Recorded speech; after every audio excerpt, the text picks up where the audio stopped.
Hello students, आज हम देखेंगे क्लास 9th के हिस्ट्री सब्जेक्ट के दूसरे चैप्टर को।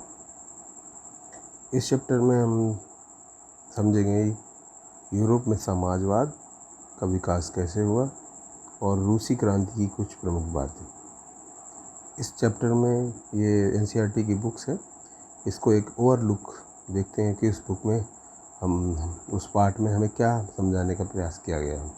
तो उस चीज़ को पहले समझना है और इसके बाद इस पार्ट के क्वेश्चन आंसर अति लघु, बहुविकल्प, ऑब्जेक्टिव और लॉन्ग क्वेश्चन आपको कराए जाएंगे। तो सबसे पहले इस पार्ट को देखते हैं क्या चीज़ें। पहले सामाजिक परिवर्तन का युग था। देखिए, जब ये क्रांति यूरोप में समाजवाद आया तो उस समय यूरोप में सामाजिक परिवर्तन चल रहा था। फ्रांस जैसे देश में जहाँ से समाजवाद की शुरुआत हुई और फ्रांसीसी क्रांति हुई, जहाँ से पूरे यूरोप में स्वतंत्रता, समानता, उदारता के विचार आए, तो वो लगभग 18वीं शताब्दी में ये घटनाएं हुई। अब देखते हैं यूरोप में भी क्या था कि सत्ता पर नियंत्रण के लिए जो कुलीन वर्ग और सामान्य जनसाधारण वर्ग में संघर्ष चल रहा था। उनकी संख्या ये देखिए यहाँ पर दिया हुआ है। उदारवादी, रेडिकल मतलब जो कि पुरानी विचारधारा के, और रूढ़िवादी, ये 3 ग्रुप बने हुए थे। इनके बीच में आपस में संघर्ष चल रहा था। इसमें भी कैथोलिक चर्च, इनका भी एक विशेष भूमिका थी। धर्म की भी भूमिका होती थी। धर्म किसका पक्ष लेता था? जो कि रेडिकल रूढ़िवादी लोग थे, उनका पक्ष लेता था। और आम आदमी, जनसाधारण क्या करता था? लोकतंत्रवादी था कि हमें भी उसमें भागीदारी अपने मताधिकार के द्वारा मिल जाएगी। तो ये परिस्थितियाँ विशेष तौर पे थी।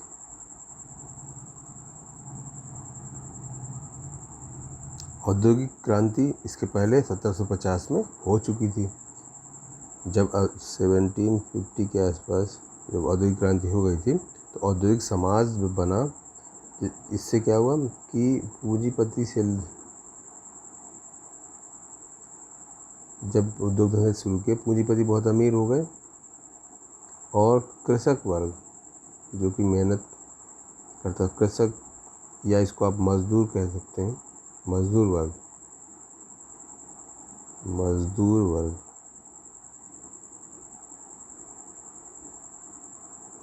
वर्ग जो है वो उसके ऋण था, और लेकिन उसको उस चीज़ का उतना प्रॉफिट नहीं मिलता था। तो समाज में अमीर और गरीब के बीच में दूरी बढ़ गई।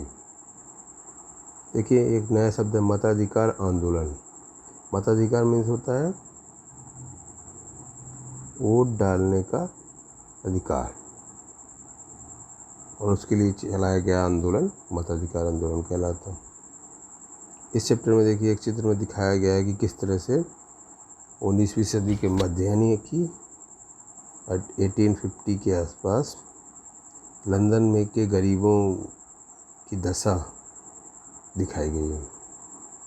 लंदन में गरीबों की दशा को दिखाई। गरीबी सब बढ़ गई थी, क्योंकि ये गरीबी अमीरी रिलेटिव होते हैं। जब पूंजीपति ज़्यादा अमीर हो गए तो मजदूर वर्ग जो था वो ज़्यादा गरीब अपने को समझने लगा। फिर यूरोप में समाजवाद का आना, ये समझाया गया इस चैप्टर में। ठीक है, क्या हुआ कि समाजवाद का विशेष क्या है? समाजवाद कहते हैं कि निजी संपत्ति नहीं रखनी चाहिए। निजी संपत्ति पे वो सभी का स्वामित्व मानते हैं। सभी का मीन्स है कि सरकार निजी संपत्ति का राष्ट्रीयकरण कर दे और उसे जो है बांट दे ज़रूरतमंदों पर। जिसको ज़रूरत है उसको दे दे, जिसको ज़रूरत है। ये बेसिक सिद्धांत है। आगे देखते हैं। समाजवाद निजीकरण का विरोधी है। इस चीज़ को आपको समझना है। ये संघर्ष के कुछ चित्र बताए गए हैं। समाजवाद के लिए जब समर्थन के लिए लोग प्रदर्शन करने लगे तो उसको यूरोप के राजाओं ने उसको दबाने की कोशिश की है। तो ये उसी का चित्र है, ठीक है, संघर्ष का चित्र है समाजवादियों और पूंजीवादियों के बीच में। अब दूसरा चैप्टर उसमें यूरोप में समाजवाद के साथ दूसरा टॉपिक है रूसी क्रांति। रूसी क्रांति सबसे पहले कब हुई थी, ये देखिए रूसी क्रांति जो सक्सेस हुई थी उस 2 बार हुई थी, 1905 और फिर 1917। तो 1917 में फाइनली ये सक्सेस हो गई थी। और देखिए ये कौन है, ये हैं जार मीन्स होता है राजा, ये राजा थे रूस के राजा, इनका नाम क्या है, चौर निकोलस द्वितीय। तो निकोलस द्वितीय नाम है और जार तो आप जानते हैं जार मीन्स होता है राजा, रूस के राजाओं को क्या बोलते हैं, जार। ऐसे कई बार क्वेश्चन आएंगे। अब देखिए रूसी साम्राज्य के बारे में बताया गया है, इस चित्र को हम देखते हैं। ये देखिए रूसी साम्राज्य, रूस सबसे बड़ा देश है, दुनिया का नंबर 1 देश है क्षेत्रफल में। तो उसके आसपास यूरोप के बहुत सारे देश हैं, चीन है, भारत की सीमा नहीं लगती है रूस से। तो ये उनका रूसी साम्राज्य दिखाया गया इस चैप्टर में। इसके बाद अर्थव्यवस्था और समाज के बारे में कि किस तरह से बेरोजगार किसान थे जो कि धर्मार्थ लंगरों में रहते, खाना खाते थे और खस्ताहाल मकानों में रहते थे।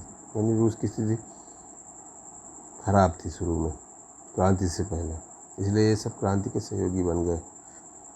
रूसी क्रांतिपूर्व रूस में एक डर्मिटरी में बने बंकर में सोते मजदूर, ये भी एक स्थिति दिखा रहे हैं कैसे भीड़ भाड़ करके रह रहे हैं। यानी कुल मिला के मजदूरों की स्थिति बहुत ख़राब थी रूस में।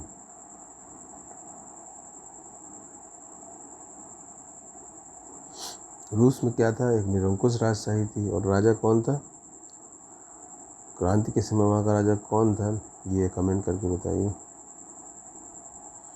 इसमें कुछ शब्द आएंगे, जदीदी मीन्स होता है जो मुस्लिम धर्म सुधारक होते हैं, जो मुस्लिम धर्म में सुधार चाहते हैं वो यजीदी कहलाते हैं, जदीदी कहलाते हैं। आगे देखते हैं, ये देखिए नए शब्दों के बारे में समझाया गया। निरंकुश राजशाही मीन्स है राजा का बिना रोक टोक का शासन। जदीदी मीन्स होता है रूसी साम्राज्य में सक्रिय मुस्लिम सुधारवादी। तो इस तरह से ये मेन पॉइंट। इसी बीच पहला विश्व युद्ध हो गया और रूस उसमें उलझ गया। पहला विश्व युद्ध हुआ था 1914 से लेकर 1918 के बीच, और क्रांति आपको पता है इसी के बीच में हुई है 1917 में। तो एक प्रश्न ये भी बनता है, प्रथम विश्व युद्ध के बीच में के दौरान कौन सी क्रांति हुई, तो उसका उत्तर होगा रूस की क्रांति। आगे देखते हैं, ये रूसी सैनिकों का चित्र है। रूस एक बहुत बड़ी पावर बन चुका था और रूसी सेना को क्या कहा जाता था, स्टीम रोलर। ये क्रांतिकारियों से मिल गए थे और इस तरह से जार निकोलस द्वितीय की सत्ता का अंत हो गया था। जार निकोलस द्वितीय की को साथ इन सैनिकों ने छोड़ दिया, इसलिए उसकी हार हो गई।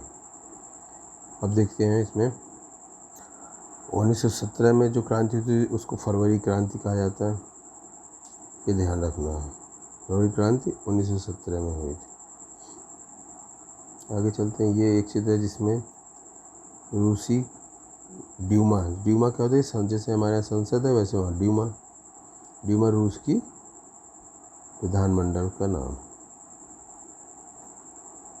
सोवियत क्या है, ये इम्पोर्टेंट क्वेश्चन। सोवियत क्या था, रूस के स्थानीय स्वशासित संगठन, जैसे हमारे पंचायत होती है वैसे ही रूस में क्या था, रूस में जो स्थानीय संगठन होते हैं जहाँ पे शासन सत्ता का विभाजन होता है वो सोवियत कहलाता है।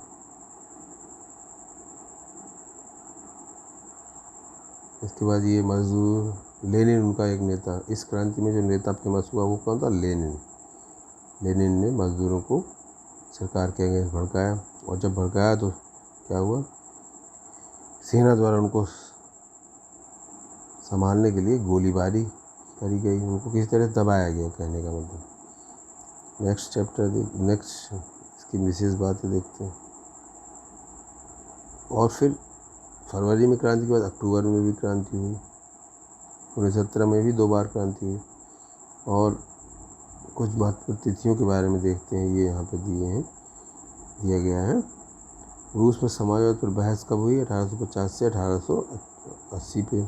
फिर सोशल डेमोक्रेटिक पार्टी बनाई गई 1898 में। 1995 में खूनी रविवार की घटना हुई थी। खूनी रविवार की घटना बहुत आती है। ये क्या है कि सेंट पीटर्सबर्ग